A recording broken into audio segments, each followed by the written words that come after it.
오늘 요한복음 강의 19번째입니다.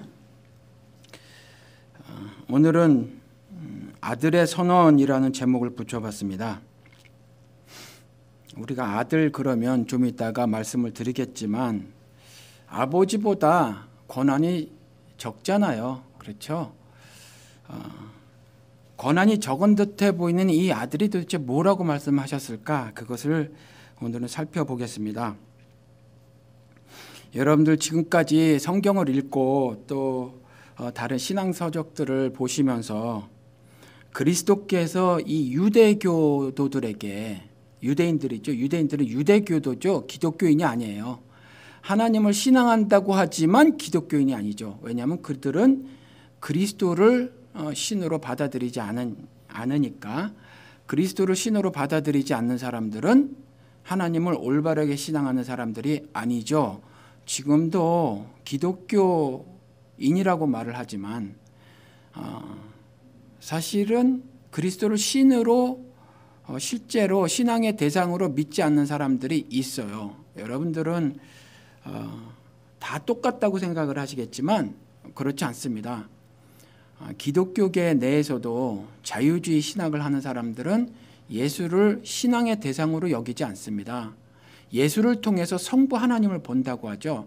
달을 가리키는 손가락 정도로 인식을 하는 거예요. 그런데 그들의 입에서도 여전히 예수 그러니까 그들이 신앙의 대상으로 섬기는 줄 우리든 알고 있지만 사실은 그렇지 않아요. 그런 사람들 숫자가 사실은 적지 않습니다. 우리 기독교 기존의 교단들 있지 않습니까? 그 교단 내에서도 그러한 일들이 있어요. 우리가 그냥 파고들어서 서로 대화를 안 나눠보고 그냥 넘어가서 그렇지 사실은 이러한 일도 정리가 필요합니다. 왜냐하면 하나님을 신앙한다고 하고 그 신앙생활을 아주 열심히 한 유대교들에게 그리스도인들은 나는 너희들과 전혀 관계없어. 이런 선언들을 하고 계시잖아요. 성경에서 하고 있고 분명히 그렇게 말씀을 하시니까. 그리고 여러분들이 어렴풋이나마 그걸 알고 계시단 말이죠. 그동안 성경을 읽고 그다음에 신앙서적 같은 것들을 통해서 보면 분명하게 선을 그으시는 그리스도를 알 수 있다는 거죠. 그렇죠? 똑같이 구약 성경을 가지고 있었고 그때는 신약 성경 없은 상태에서 그들이 신앙생활이라는 걸 한단 말이죠. 성경이 기록된 대로 하나님의 법과 규례와 명령을 다 따라서 살았단 말이에요. 그렇죠? 기도를 안 했어요. 금식을 안 했어요. 제사에 참석을 하지 않았습니까? 뭐 구제를 하지 않았습니까? 다 했어요. 그렇죠? 그런데 그들과 분명한 선을 긋고 있다. 그러니까 우리 기독교계 내에서도 그런 작업이 절대적으로 필요한데 적당히 타협을 하고 살아간단 말이죠. 저는 이걸 연합이라고 절대로 생각하지 않아요. 연합은 제가 여러 차례 말씀을 드렸지만 그리스도와의 연합만이 연합이에요. 성경에서는. 그래서 사람들끼리 연합하는 것도 그리스도와 교회와의 연합의 성격을 담은 것이 아니면 연합이 아니라 그거는 정치적 카르텔을 형성하는 겁니다. 그냥 적당히 타협을 하고 살아가는 거죠. 그래서 기독교계 내에서도 예수를 신앙의 대상으로 여기지 않고 달을 가리키는 손가락 정도로 인식을 하는 사람들, 그런 사람들은요 사실은 기독교도가 아니죠. 그리스도교인이 아니에요. 훌륭한 철학자며 신학자인 토마스 아퀴나스 같은 경우도 그리스도를 통한 영생 이걸 말하고 있지 않잖아요.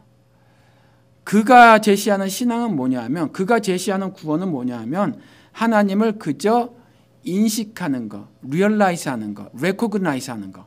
그렇죠. 그게 구원이라고 그래요. 그래서 그가 아무리 훌륭하다고 하더라도 우리 기독교는 그의 신학을 받아들일 수 없고 그의 철학을 받아들일 수 없다라는 겁니다. 진짜 참 그리스도인이라면.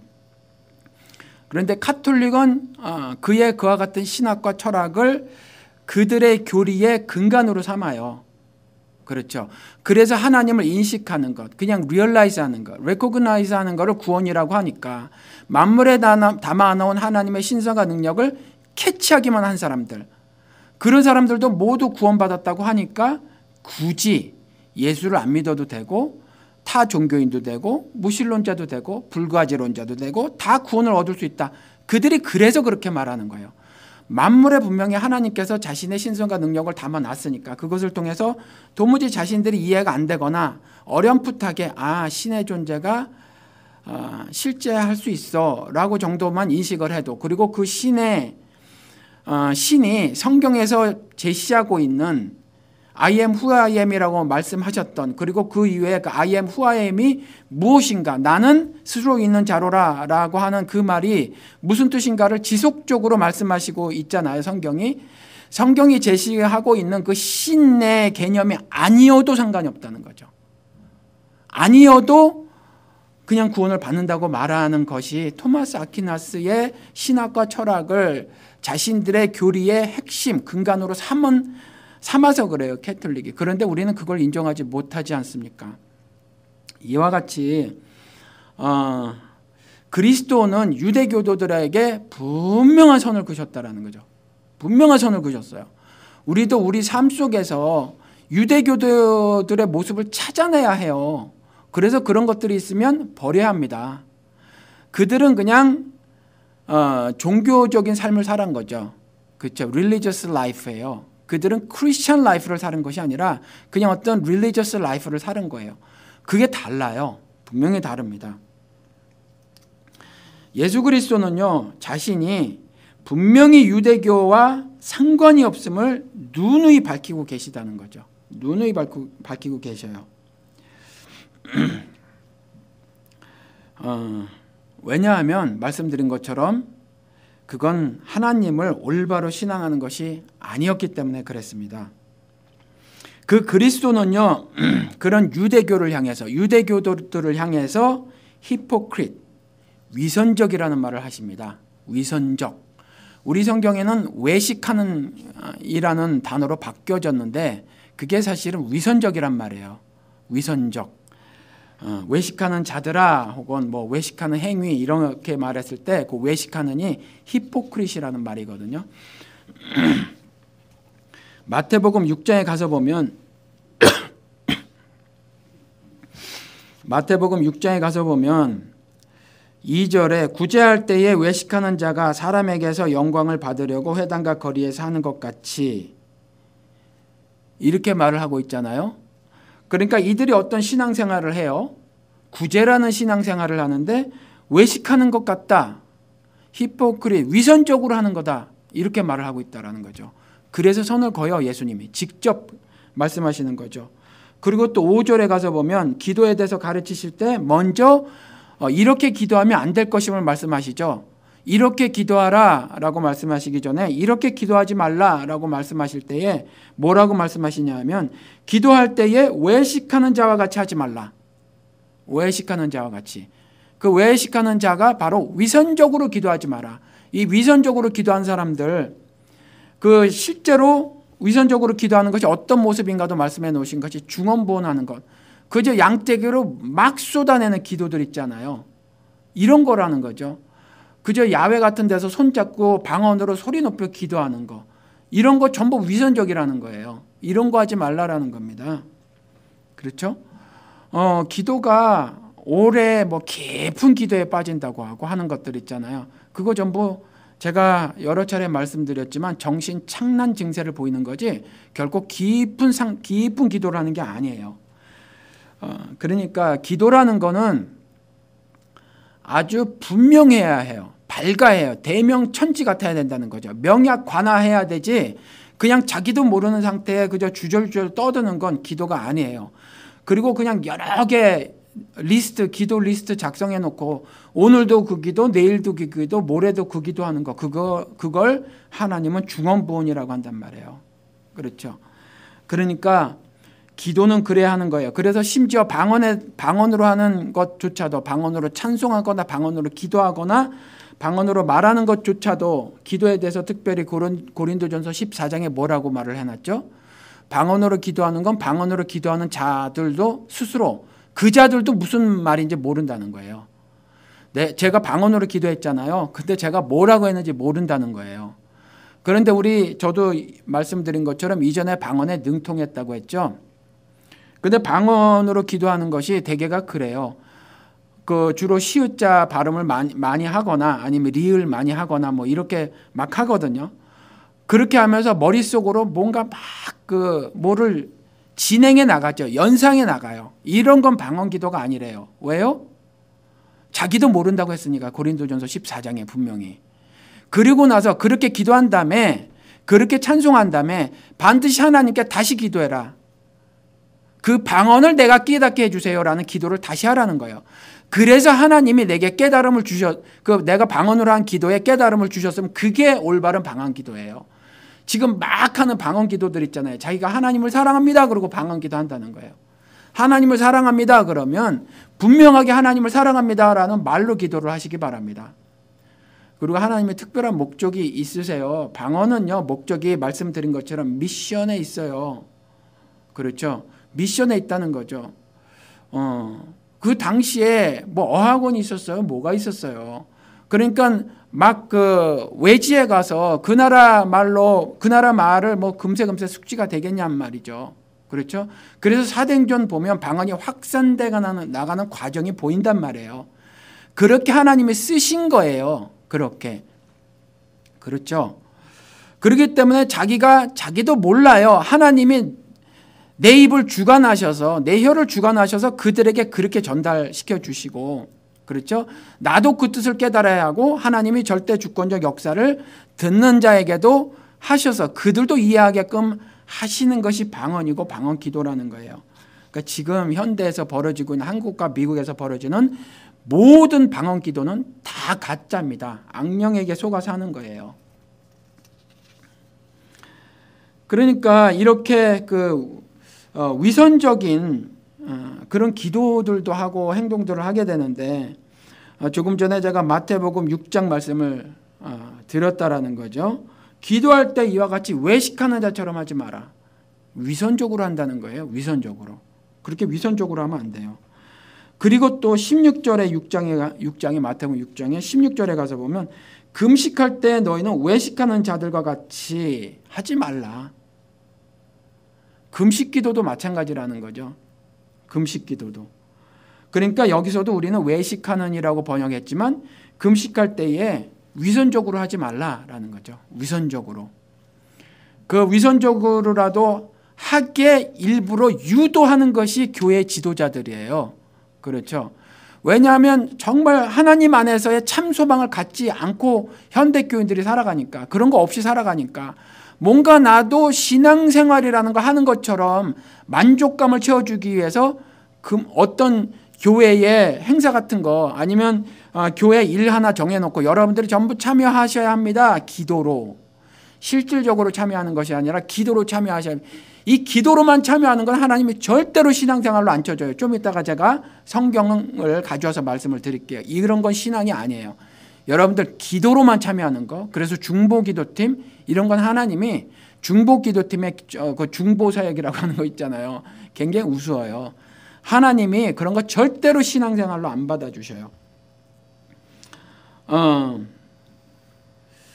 금식할 때에 그렇게 하는 거죠. 금식, 이 현대에 이렇게 실제로 삶을 살아가면서 금식하기가 쉬워요? 어렵잖아요.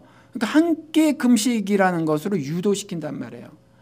악한 짓을 하게 만드는 거예요. 위선적인 신앙생활을 하게 교회 지도자들이 유도를 하는 겁니다. 사기꾼들이라서 그래요. 사꾼들이라서. 거짓말하는 거란 말이죠. 하느님의 따뜻한 위로의 말씀을 가지고, 기록된 말씀을 가지고 시험에 빠지게 하는 마귀 있잖아요. 마태복음 4장에. 그렇게 만드는 거예요. 그러니까 그리스도께서 직접 그건 위선적인 것이다 라고 말씀하시는 거죠. 이게 금식할 때에 왜 위선하는 자들과 같이 하지 마라, 슬픈 기색을 보이지 마라 라고 하면서, 왜 그렇게, 좀 이따도 다른 구절 때문에 말씀을 드리겠지만은 남에게 보이기 위한 거거든요. 그래서 저도 이전에 청년 때 다니던 교회에서 그런 것들이 있었는데, 교회 라비에 말이죠, 금식자 명단 쭉 써놓고 막 체크하게 만들고 그랬단 말이죠. 다 보여주기거든요. 보여주기식. 그렇죠? 제가 군대 생활할 때 그런 게 있었어요. 치장 차량이라는 게 있었어요. 치장 차량. 실제로 움직이지 못해요. 그 차가. 실제로 못 움직이는데 그냥 보유 대수로만 가지고 있는 거예요. 그 차 타이어 항상 구두약으로 반짝반짝 새카맣게 만들어 놓습니다. 안 움직이는 차가 몇 대가 있었어요. 저는 기계화 부대이기 때문에 인원이 100명 정도밖에 안 됐어도 그 찝차가 소령이 제일 높았는데도 찝차가 4대나 있었고, 그 다음에 수송 차량들도 굉장히 많았어요. 왜냐하면 그것들을 옮겨야 하니까. 작전 나가면 미사일도 옮겨야 되고 레이더도 옮겨야 되니까 그걸 끌고 가야 되는 차량들이 많이 필요했기 때문에 일반 그 보병 부대보다 그런 차량 대수가 많았거든요. 그 중에서 치장 차량이라는 게 있었어요. 저희 부대에도 4대인가 5대가 있었거든요. 그건 못 움직여요. 그런 거예요. 그런 거. 그렇게 보여주기. 그냥 보여주는 거거든요. 이게 한국 사람뿐만이 아니라 유대인들 사이에서도 있었는가 봅니다.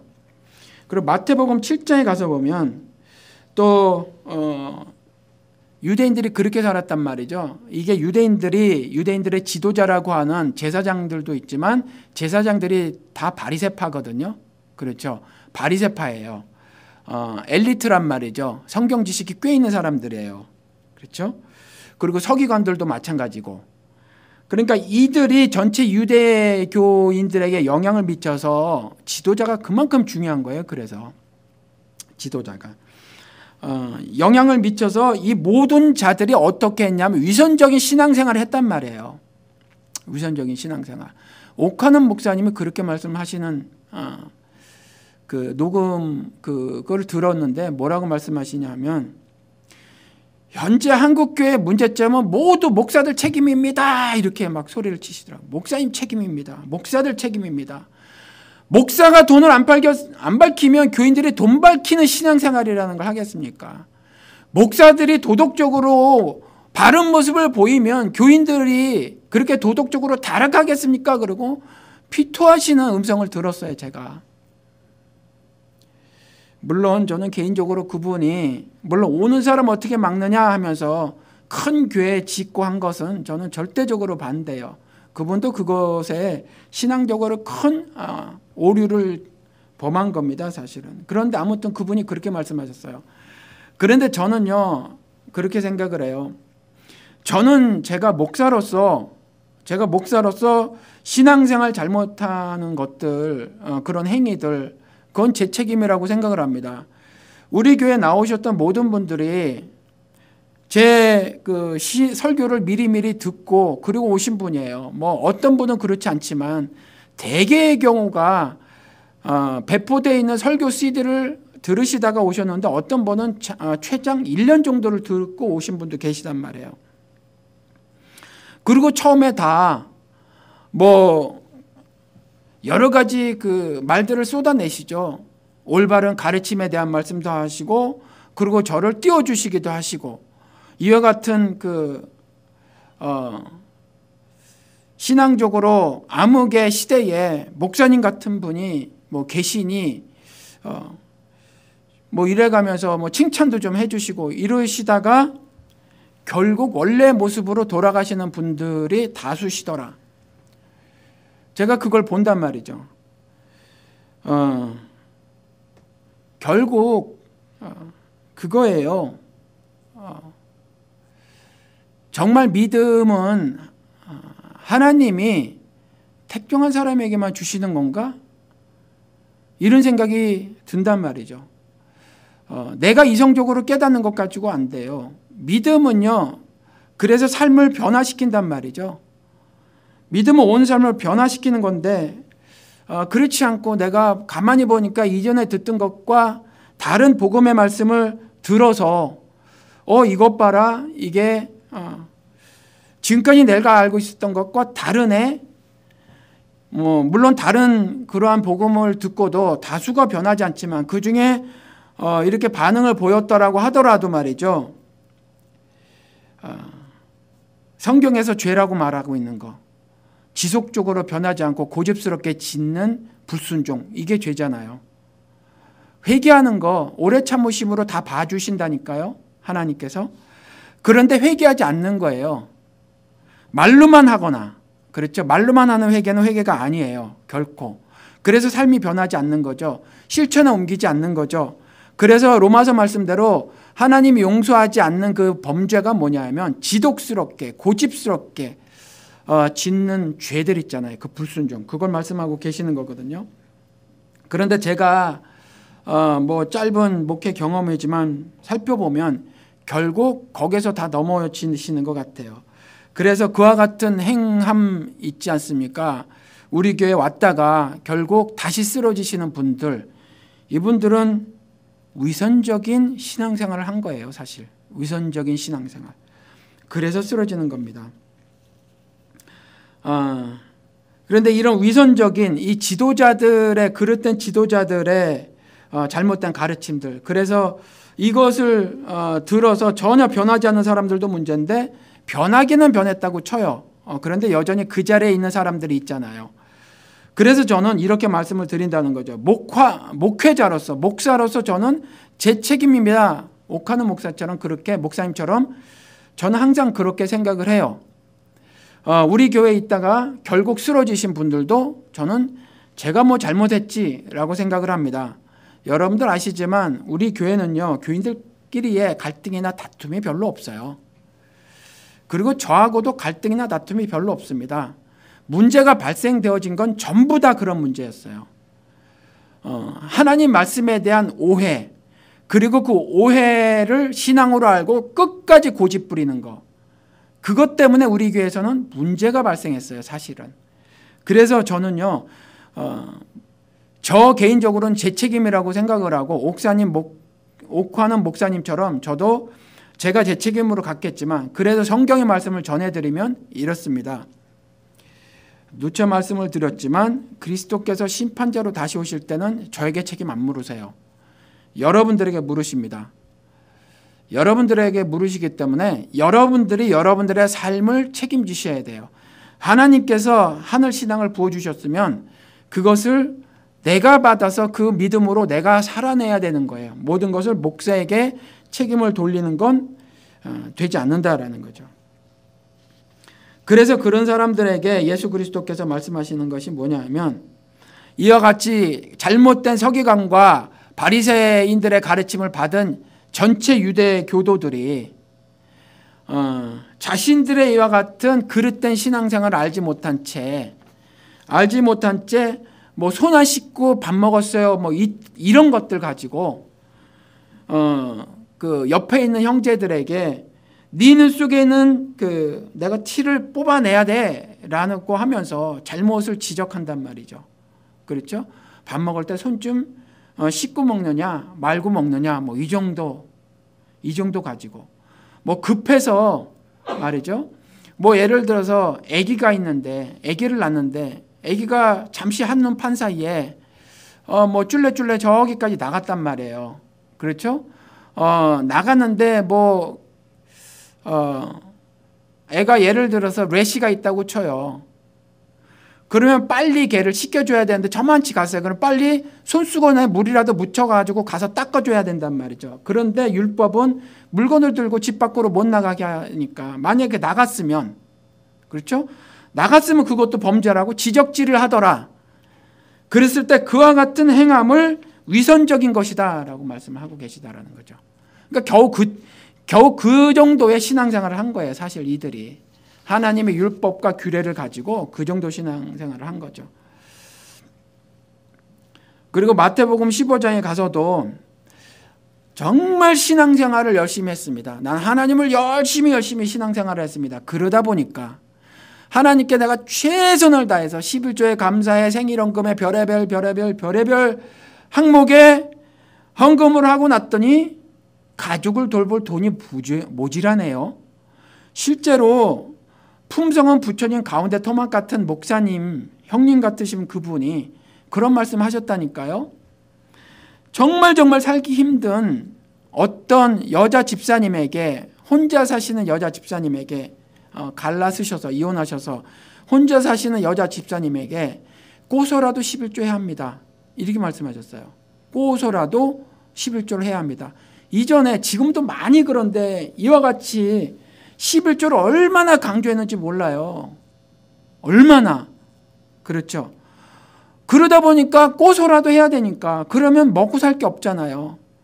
애기 분유도 없고 기저귀 살 돈도 없고. 그래서 이게 그 말이라니까요.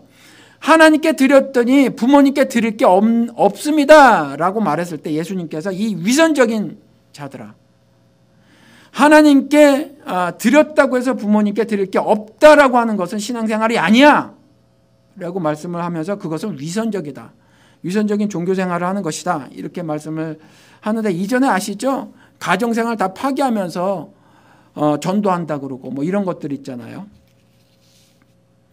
그래서 하나님의 뜻이 뭔가 우리 교회 표호 여러 차례 말씀을 드리죠. 항상 기뻐하라, 쉬지 말고 기도하라, 범사에 감사하라. 이것이 우리 주 예수 그리스도 안에서 너희를 향하신 하나님의 뜻이니라. 우리는요, 성장 이데올로기에 함몰되어져서 선교도요 그런 식으로 했다니까요. 선교도 어떤 그 업적을 불려서 갖고 와서 계속해서 보고하는 거죠. 계속해서. 그래서 교회도요 무조건 사이즈 커지는 걸 하나님의 은혜라고 호도했단 말이에요. 여러분 아니에요. 하나님의 뜻이 뭐라고요? 그리스도 예수 안에서 너희를 향하신 뜻이 뭐라고요? 우리가 기뻐하면서 사는 거예요. 상황에 함몰되지 않고. 그리고 주님과의 교제를 항상 하는 거죠. 뭐를 통해서? 기도를 통해서. 그렇죠.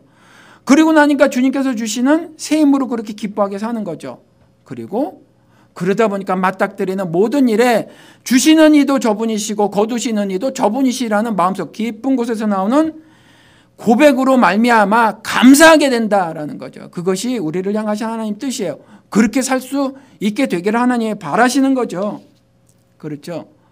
그러니까 여러분들 신앙생활 하시면서 업적 이 단어를 지우셔야 한다는 거죠. 수적 성장 이거 지우셔야 해요. 제가 하도 현재 한국 기독교계, 미국도 마찬가지지만 이 잘못된 것에 그 반대로 나가려고 너무나 수적 성장에 대해서, 물론 그것이 좋지 않다라는 말에 우리 교회도 사람이 많아지고 헌금이 많아지면 저에게도 월급이 생길 것이고 좋겠죠. 그런데 더 중요한 게 있어서 제가 그런 것에 너무나 도외시하니까 안 맞잖아요, 사실. 현재 한국 기독교계의 보통의 신앙생활을 하는 분들의 신앙 철학하고 신앙 상식하고 안 맞잖아요.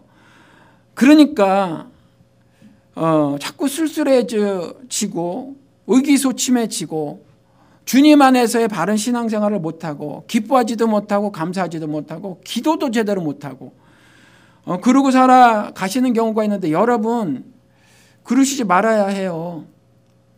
수는요 하나님께서 날마다 구원받는 자의 수를 더해 주시는 거지, 교회에 그저 교회가 중국처럼 인도처럼 되지는 건 하나님 뜻이 아니에요. 그러다 결국 심판받게 될 수 있으니까 올바른 신앙생활을 해야 한다라는 거죠. 그리고 마태복음 16장에 가서 보니까 이게 이제 15장 이게 그 말씀이에요. 그런데 여러분들 이외에도 굉장히 많은데, 유대인들이 왜 이렇게 외식, 즉 위선적인 종교생활을 하는 줄 아십니까? 조금 전에 마태복음 6장에서 말씀드린 것처럼 사람들 앞에서 보이려고 그랬어요. 사람들 앞에서 보이기 위해서. 그래서 마태복음 6장 16절 다시 읽어드려 볼게요. 그들은 금식하는 것을 사람에게 보이려고 얼굴을 흉하게 하느니라. 사람에게 보이는 거죠. 그러니까 내 신앙생활의 모습을 사람에게 보여서 사람에게 점수 얻으려고 하는 거예요. 그러니까 하나님이 내 신앙생활을 어떻게 하는가에 관심 있는 게 아니라 사람들로 하여금 내 신앙생활이 어떻게 판결되어지는가, 어떻게 인식되어지는가, 이것이 관심인 거예요. 사람들 눈에 보이기에 나 괜찮은 신앙생활을 하고 있는 사람이야 라는 소리를 듣고 싶은 거죠. 그렇죠. 그것 때문에 그래요. 마태복음 23장에 가서 보면 화 있을진저라고 말하면서 바리새인들과 서기관들을 비판하시거든요. 그런데 너희들의 이것은 이렇게 잘못되고 저것은 저렇게 잘못됐다라고 말씀하시기 전에 말씀하시는 것이 화 있을진저 이렇게 말씀하세요. 정말 신앙생활 똑 부러지게 한다고 하는 사람들이었단 말이죠. 누구보다도 훌륭한 신앙생활을 한 거예요. 자신의 모든 것을 다 드려서 했다니까요. 여러분 내 것 모든 것을 다 드렸다고 해서 올바른 신앙생활이라고 하나님이 말하지 않으신다라는 거예요. 여러분, 바리새인들이 그렇게 살았어요. 실제로 그렇게 살았어요. 그런데 이들에게 화 있을진저, 여러분들 이 차이를 구별해내셔야 해요. 구별해내지 않으시면 여러분들에게도 동일한 말씀이라니까요. 화 있을진저, 그리스도께서 말씀하시면, 화 있을진저 하시면 정말 끔찍한 일을 당하게 된단 말이죠.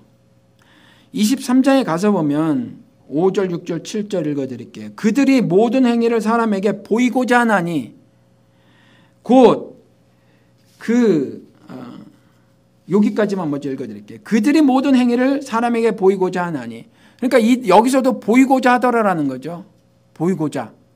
그렇죠. 이들은 보이려고 했던 거예요. 이들의 지도자들이 보이기 위한 신앙생활을 했으니 이들에게 배운 모든 사람들은 어떻게 신앙생활을 했겠어요? 그렇죠. 사람에게 보이려고. 하나님께 보이려고 하는 게 아니에요. 사람에게 보이려고 했다니까요. 사람이 아우 신앙생활 참 잘하십니다. 이런 소리 듣고 싶은 거예요. 이런 소리. 그렇죠. 그런데 사람들이 신앙생활 참 잘하십니다. 그래도 하나님이 아니라고 말씀하시면 끝이에요. 그냥 끝장나는 겁니다. 그걸 아셔야 해요. 보이지 않는 영이신 하나님이라고 해서 이렇게 무관심하게 아시면 안 된다라는 거죠. 주님 앞에서 솔직해지셔야 해요. 주님 앞에서 벌거벗은 모습으로 서셔야 한다는 거죠. 그래서 내가 벌거벗은 것이 부끄러워서 두려움이 발생하면 주님, 내가 두려워서 숨었습니다 라고 말씀을 드릴 줄 알아야 해요. 하나님 앞에서 나를 내세우시면 안 된다라는 거죠. 여기서 바리새인들과 서기관들이라고 하는 유대인들의 지도자들의 모습이 어떠했는가? 극단의 모습, 더럽고 악한 모습까지 치달았는데 한번 현대의 교회 지도자들의 모습을 연상해서 한번 보시기 바랍니다.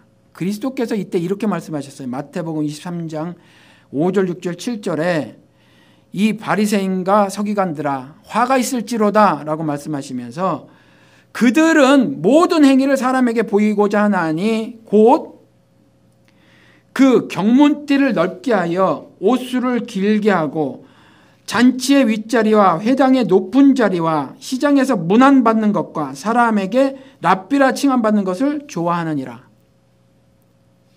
여러분들 어떻습니까? 요즘 목사들 모습하고 딱 맞지 않아요? 그렇죠. 저랑 방송 같이 하는 영호 씨가 그렇게 말을 했어요. 아니 그냥 목사면 되지. 그렇죠? 목사면 되지. 미국 사람들도요. 소개할 때 닥터 누구누구 무슨 박사라고 소개를 해요. 목사라고 소개하기보다는. 그리고 목사면 목사지. 패스터 그러면 되는데 레버런. 레버런이 뭔지 말씀을 드렸죠. educated pastor예요. 교육받은 목사라는 거죠. 그걸 왜 강조해야 해요?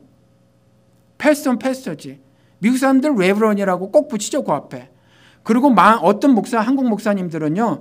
레버런 뜻을 뭔지도 모르면서 그 앞에다가 패스터 누구누구라고 안 쓰고 레버런 누구누구라고 쓰는 목사님들도 실제로 있으시더라고요. 제가 물어봤거든요. 어느 목사님께. 그렇죠. 이거 왜 그래야 돼요? 왜 그래야 되죠? 그리고 가운에 영호 씨가 그렇게 얘기를 했는데 상병 가운이라고. 요 짝대기 3개 옆에 팔 달렸잖아요. 그렇죠. 상병. 짝대기 3개가 이게 박사 가운이잖아요. 요거 달고 나오는 거거든요. 신학 박사라면 공부 많이 했겠구나. 그래, 저거 그래도 안 되지만 그래 봐줄게. 목회학 박사? 그까짓 걸 뭘 박사라고 짝대기 3개를 입고 나옵니까? 그거 창피하게. 그렇죠. 여기 보세요. 랍비라 칭함을 받는 것을 좋아하느니라. 박사라 칭함받는 것을 좋아하느니라. 교육받은 목사라 칭함받는 것을 좋아하느니라. 어디 가서 목삼내 하는 것을 좋아하느니라. 그래서 우리 가족은 목사가 7명, 8명 배출한 가정이요. 이따위 허탄한 자랑을 하는 거죠. 그렇죠? 그리고 뭐죠? 이게 뭐 다 그런 거잖아요. 옷을 길게 하고 뭐 그렇죠. 내 신분을 옷으로 다른 사람에게 나 이런 사람이야 라고 말하는 거죠. 그렇죠. 경문띠를 넓게 하고 옷수를 길게 하고 잔치의 윗자리에 뭐 우리 이전에 여러분들 신앙생활 오래 하셨으니까 아실 겁니다. 지금도 아마 그런 교회들이 있어요. 단이라고 크게 해놓죠. 큰 교회들. 그리고 그 의자 갖다 놔요. 보좌 같지 않습니까? 보좌? 그렇죠. 거기에 중직들이 쭉 목사님하고 이렇게 쭉 앉아 있어요. 상석에 앉아 계시죠? 그렇죠? 여기 예수님이 말씀해 놓으신 거예요. 잔치의 윗자리와 회당의 높은 자리에 그렇게 앉아 있길 원하는 거죠. 그렇게. 그렇죠? 그리고 어디 가서 시장에서 문안 받는 거, 아유 목사님 하는 거, 이런 거 좋아한다는 거죠. 그렇죠. 그런데 이들은요, 그렇게 말만 하고 23장 13절에 가서 보니까 화 있을진저 외식하는 서기관들과 바리새인들아, 너희는 요거 읽기 전에 이들은요 이와 같이 말만 하고요 사실은 하나도 행하지 않더라. 그래서 뭐라고 말씀을 하고 계시냐면 그들이 말한 거, 그들의 율법은 지키되 그들의 행함은, 그들의 행동은 배우지 마라, 이렇게 말씀하고 계세요. 그러니까 그들의 신앙생활은 전부 가짜야 라고 하는 거죠. 그들의 모습은 본받지 마라. 그런데 그들이 성경을 읽었잖아요. 이렇게 그들은 그때 이렇게 지금처럼 설교를 하지 않았으니까, 그렇죠? 이렇게 설교를 하지 않고 그냥 이렇게 성경을 읽거나 시편을 가지고 성소에 들어가는 찬양을 하거나 그랬으니까 그 말은 들어라. 그 말은 들어라. 그런데 그들이 그 말이 그런 뜻이다라고 생각을 해가지고 그렇게 살아가는 것은 전부 다 가짜니까, 위선적인 거니까 그런 것들은 배우지 마라. 그렇게 그리스도께서 말씀하시더라라는 거죠. 그런데 이들이 이렇게 사람들에게 보이려고 하나님 앞에서 자신의 믿음을 증거해 보여야 하는데 사람들 앞에서 자신의 믿음을 증명해 보이려고 했던 이와 같은 모든 위선적인 것, 위선적인 종교생활을 했단 말이에요. 그런데 왜 그랬냐면 이들은요 이와 같이 이렇게 했던 것은 뻔하죠. 하늘의 소망이 없어서 그래요. 하늘의 소망이 없어서. 그렇죠. 하나님이 영이신이 보이지 않아서, 그래서 어두운 가운데 그냥 처해져 있는 거예요. 자신들이. 사람들 눈에 안 보인다고 하나님도 못 보실까 봐. 그래서 나비 부인하고 연애질하는 거고요. 교회돈 횡령 배임하는 거예요. 하나님이 못 보신다고 생각을 하는 거죠. 그러니까 이 땅에서 좋은 옷 입고, 그렇죠? 경문을 넓게 하고 우술조를 주렁주렁 달고, 그리고 높은 자리에, 회당이 높은 자리에 앉고, 그래서 총회장하고 먼장하고 그것이 목표라. 명함 보면요 기도 안 막히는 명함이 한두 개예요. 신문에 소개되는 초청 강사들 보세요. 제가 신문에서 본 것 중에서 장자리를 무려 16개 가진 강사님을 봤어요. 16개. 무슨 협회장, 무슨 장, 무슨 장, 16개 장자리를, 장에 그 수장이신 분, 그런 목사님을 초청 강사로 모셔서 부흥회를 했었는데, 이전에 옛날에 부흥회 많았잖아요. 그걸 봤어요. 교인들이 근데 그런 사람만 좋아해요. 그런 사람만.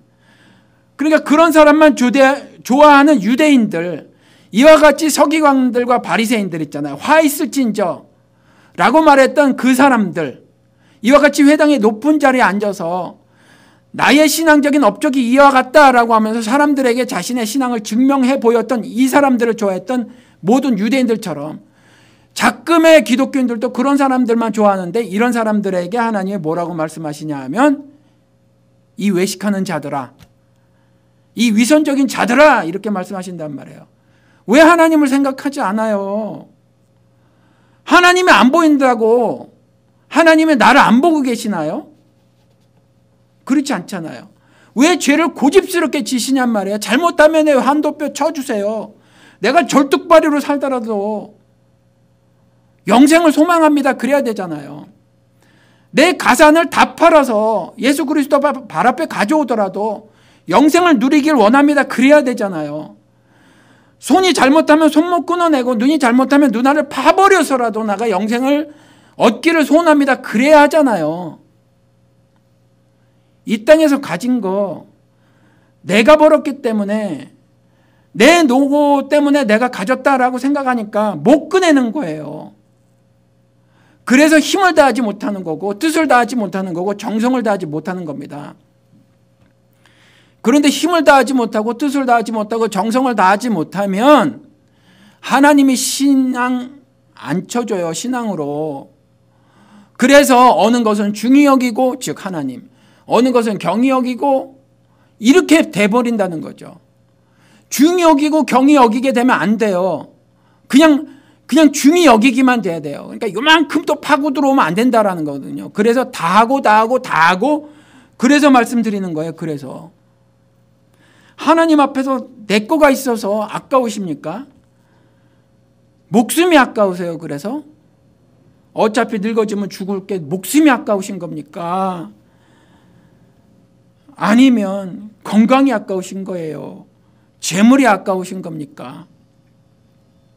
그러면 안 된다라는 거죠. 그렇죠. 이와 같이 말이죠. 하늘의 소망이 없기 때문에 이런 일을 벌이는 거예요. 하늘의 소망이 없기 때문에. 그걸 갖다가 사람들에게 보이려고 했던 것은 이와 같이 하늘의 소망이 없는 건데 제가 조금 전에 말씀드린 것처럼 예수 그리스도께서 이걸 직접 그렇게 말씀하셨어요. 마태복음 23장 13절에 보세요. 왜 사람에게 보이려고 했는지. 화 있을진저 외식하는 서기관들과 바리새인들이여 너희는 천국문을 사람들 앞에서 닫고 너희도 들어가지 않고 들어가려 하는 자도 들어가지 못하게 하는도다. 자신들이 천국에 대한 소망이 없어서 그래요. 자신들의 영생에 대한 소망이 없으니 사람들에게 자신들을 보여서 자기 신앙을 증명하려고 했단 말이에요. 왜요? 영생에 대한 소망이 없으니까. 천국에 대한 소망이 없으니까. 이 땅에서만 소망이 있으니까 그래서 그랬던 거예요. 그러니까 그들도 혹시 그 중에서 이때는 말씀드린 것처럼 성경을 그냥 아주 조금 그냥 읽기만 했잖아요. 근데 그걸 듣고 혹시 하나님을 올바로 신앙하는 사람들이 생길 수 있잖아요. 그러니까 막아버리는 거예요. 이들이 서기관과 바리새인들이. 그렇죠. 천국문을 사람들 앞에서 닫아버려요. 이들이. 현대는 어때요? 교회 지도자들이 닫잖아요. 그래서 땅의 소망만 갖고 살게 만들잖아요. 그래서 성경 말씀을 가지고 자기 개발서로 만들어버리잖아요. 그렇죠? 자기 개발서.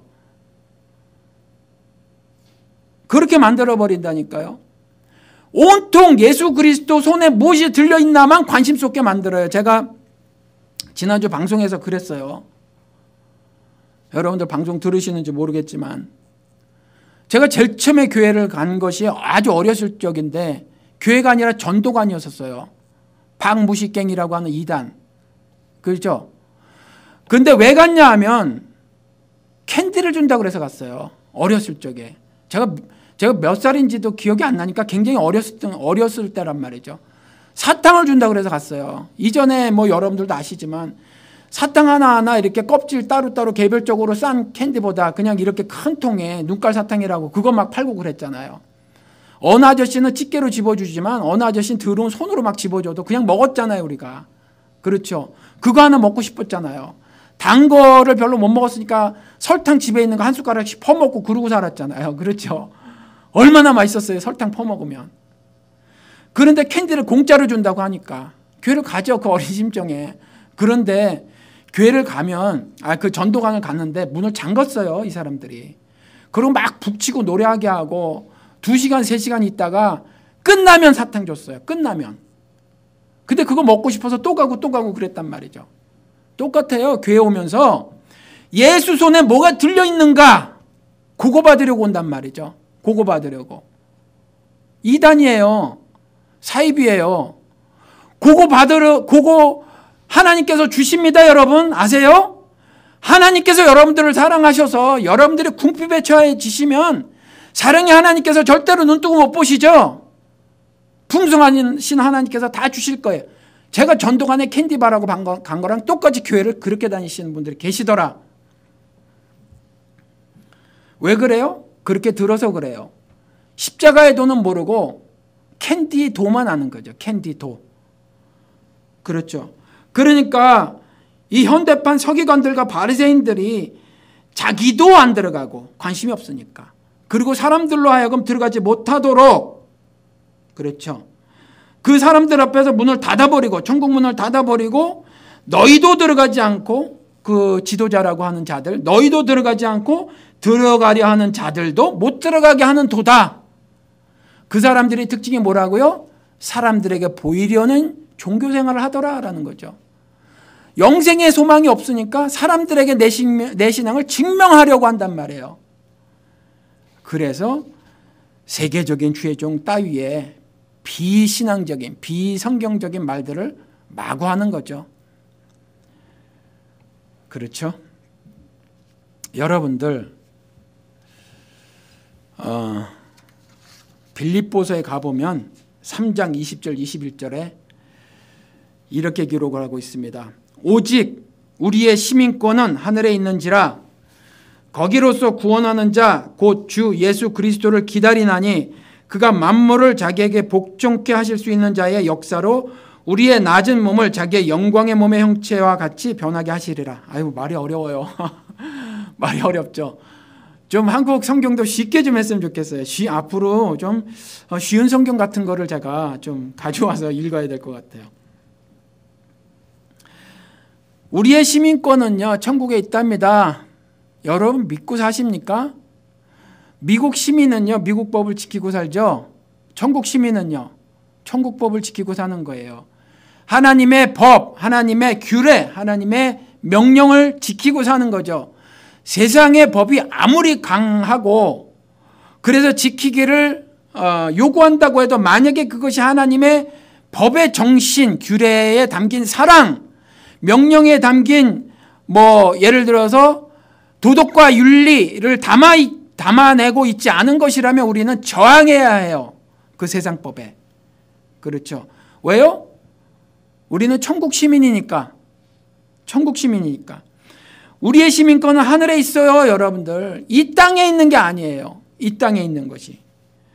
그래서 거기로부터라는 말입니다. 거기로부터 구원하는 자, 곧 예수 그리스도를 기다리나니 하늘로부터 우리 예수 그리스도를 기다린다라는 거예요. 여러분들 그리스도의 재림을 기다리십니까? 그것이 여러분들 소망이 되세요? 그것을 기다리나니. 왜요? 나는 천국 시민이니까. 이 땅에 살아도.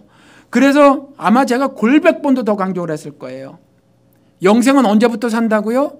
예수와 연합되고 난 그날부터 사는 거예요. 그날부터. 죽은 다음에 시간이 흐른 다음에 어느 시점부터 사는 것이 아니라 지금 영생 사는 거예요. 지금 거룩하게 사는 거예요. 천국 시민권을 이미 획득한 거란 말이죠. 그런데 천국 시민권을 획득하지 못한 사람들이 사람에게 보이려고 사는 거예요. 그래서 남들의 평판, 이런 세속적인 것이나 기대하고 사는 거죠.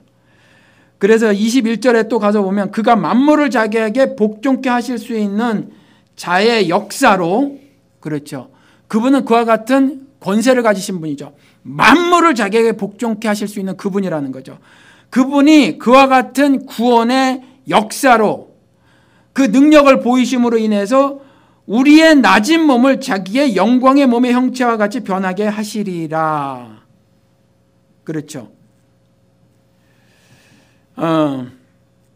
우리의 낮은 몸이라고 했는데 그 NASB인가 거기에 가서 보면 험블이라는 단어를 썼어요. 그러니까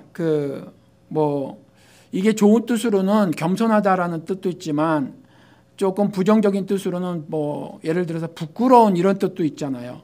그러니까 우리의 그와 같이 부끄러운 모습, 죄를 지었을 때 처해진 그 상태, 부끄럽게 되면 결국 내가 지은 죄 때문에, 하나님을 불순종한 죄 때문에 두려움에 떨게 되는 삶을 살 수밖에 없는 그 상태, 그래서 하나님을 두려워하게 되는 것이 모든 지식의 근본이라고 말씀하셨잖아요. 그렇죠. 그와 같이 낮은 몸이라고 했는데 그와 같은 상태의 우리를 자기 영광의 몸의 형체로 변하게 transform. 요즘에 뭐 transform 하면은 생각나는 게 트랜스젠더죠. 남자가 여자 되고 여자가 뭐 남자 되는 거. 그게 아니죠. 우리는 그대로 몸이 되어 있지만 이걸 trans 뭐 soul 이렇게 말 안 하고 trans spirit 이렇게 말하지 않고 그냥 제가 영어를 잘못해서 이게 잘못 썼겠군요. 아무튼지 그렇죠. transform이라고 말씀하셨단 말이에요. 우리의 몸이 그와 같이 되는 거죠. 고린도전서에 나온 것처럼 영광의 몸으로 다시 썩지 않을 몸으로 다시 부활하게 된단 말이에요.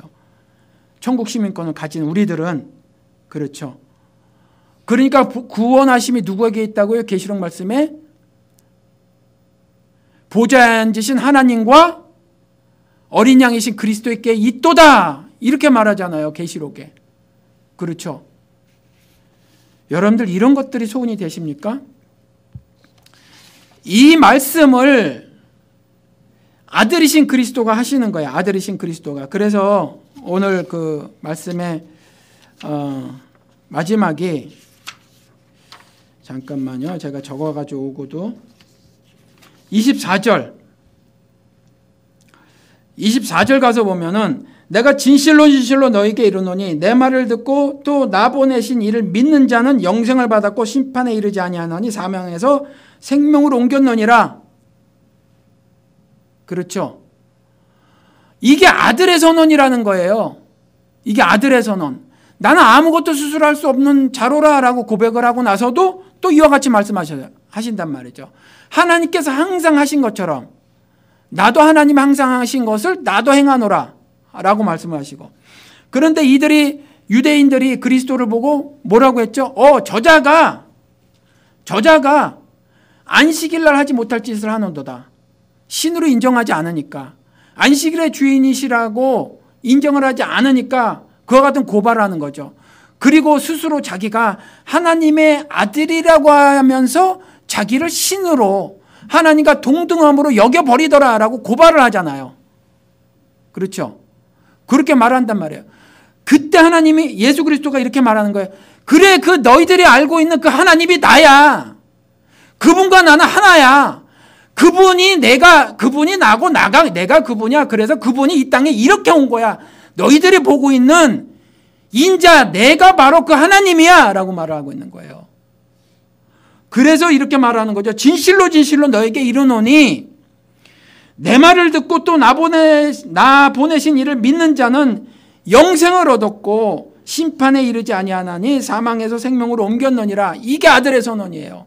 나 신마저 너희들이 의심하지, 그래서 고발하지, 하나님과 내가 하나님의 아들이라고 하면서 하나님과 동등된 존재라고 말하니까 미치고 환장하고 팔짝 뛰겠지.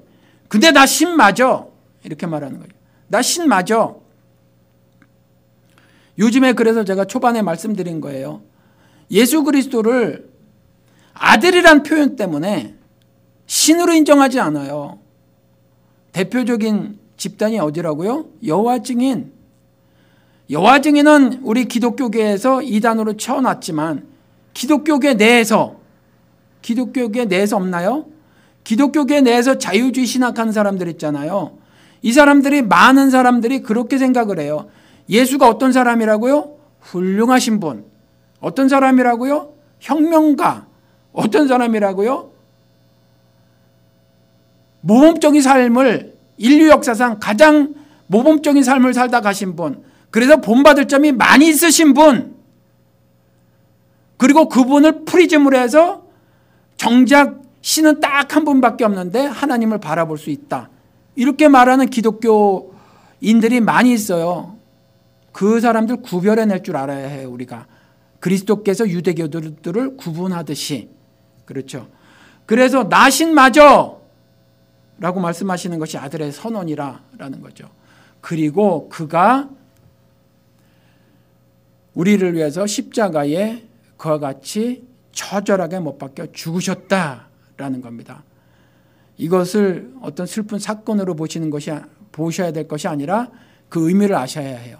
그가 왜 십자가에 못 박혀 죽으셨는지, 그가 왜 그와 같이 나무에 달리는 치욕적인 죽음을 당하셨는지, 그렇죠. 그 의미를 아셔야 한다는 거죠. 여러분들 정말 어찌 보면 인생이 혹독한 겨울을 지내는 것 같은 삶이라는 거죠. 실제로. 그럴 때에 여러분들 조금도 실망할 것이 없습니다. 조금도 낭만할 것이 없습니다. 실망과 좌절은 뭐 때문에 생기냐 하면 하늘의 소망이 아니라 내 소망이 땅에 있어서 그래요. 땅에 있어서. 하늘의 소망이 있으면 내가 설사 굶더라도 옥에 갇히더라도 헐벗더라도 설사 질병에 걸려서 골골대더라도 그래도 실망하거나 좌절이 되지 않죠. 왜요? 내가 누군데 예수 그리스도께서 신이 나와 하나가 되주셔서 한 몸이 되주셔서 이와 같이 humble state, 그렇죠. 내가 이와 같이 낮은 몸인 상태인 이런 형편없는 자를 연합해 주심으로 영광스러운 존재로 만들어 주시고 이제 천국 시민권을 주셨는데 법적으로, 그렇죠. 좌절될 일이 뭐가 있고 실망될 일이 뭐가 있느냔 말이에요. 그 말씀을 오늘 아들이 해 주시는 거예요. 아들에 담긴 의미가 속성이 같다라는 의미지 열등하거나 하위 존재라는 의미가 아니에요. 그래서 유대인들도 그렇게 인식한 겁니다. 나는 하나님의 아들이라고 했더니 그 말을 듣고 유대인들이 그렇게 반응을 보였죠. 저가 하나님의 아들이라고 하면서 하나님과 동등하다고 하네. 그렇죠. 아들이라는 의미가 이와 같이 하위 개념, 열등한 존재라라는 말이 아니라 똑같은 속성을 가진 존재다라는 거예요. 코끼리 새끼는 코끼리처럼.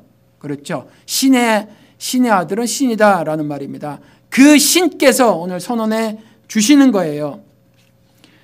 24절 읽고 말씀을 마치도록 하겠습니다. 내가 진실로 너에게 이르노니 내 말을 듣고 또 나 보내신 이를 믿는 자는 영생을 얻었고 심판에 이르지 아니하나니 사망에서 생명으로 옮겼느니라. 기도하시겠습니다.